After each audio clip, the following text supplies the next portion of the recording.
And Mike has triplets, and so do I, so yeah, I'll have to share. This was my first committee room when I first was elected 25 years ago, and I sat way down here because the was for the senior guys. Well, and now I'm a senior guy, but I remember one of the first votes I took was dealt with the study of the human genome, and it was very expensive. It was a very expensive project. And one of the things that you have to cope with when you're a member of Congress is that you are setting priorities. And it is a difficult thing to do. And I think it was $600 million project. And you're voting on it, and it's going through the Science Committee, and it makes a difference of what's going to happen. And I thought a lot about it. I had prayed about it because at that time we were having trouble with our deficit. At that time the deficit was like that. Today the deficit is like that, as we all know. Today the deficit is to the point that all these programs will end unless we get control of that, because our currency will go down. Would I vote for that $600 million again? Yeah, I probably would, because I'll tell you, when you are thinking about understanding why our body does things, that is a universal, that is not childhood cancer, which I am very concerned with now, but it is something that all diseases are going to benefit from. And so let me just note that there was another bill about spending hundreds of millions of dollars on HDTV. And that, I opposed that one. And I hope Hyundai certainly doesn't, they do cars, I hope they don't do cars. But let me just note, we ended up spending that money on the HDTV, and they spent all of the money on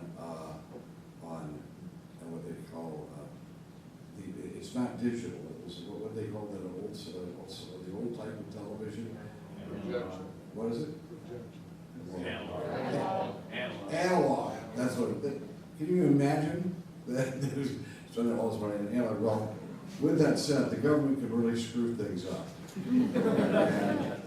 and when you get private people involved in an effort like we have, and I'm here basically to thank Hyundai for their wonderful contributions to this cause, and I know about that personally because about 6 months ago, my daughter was lethargic, and my wife started feeling her whatever is it near your neck. She said, "You got marbles in your neck.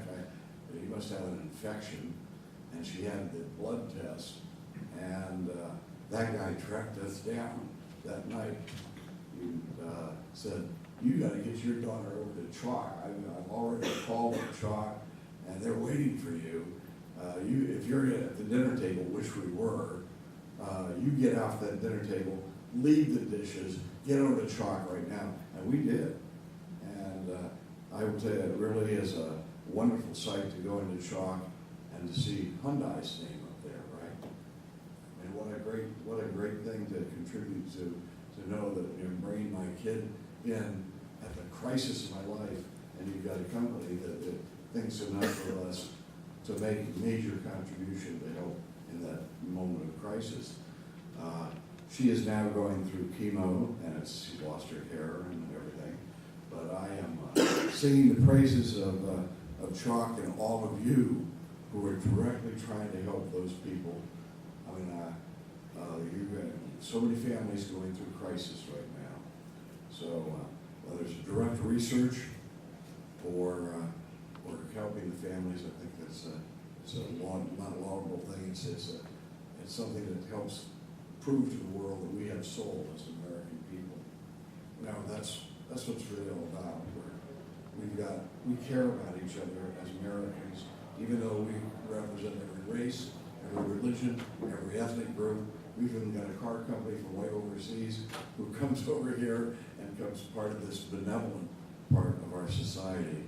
So with that, thank you for doing your part to help my daughter. She will be successful, I'm sure.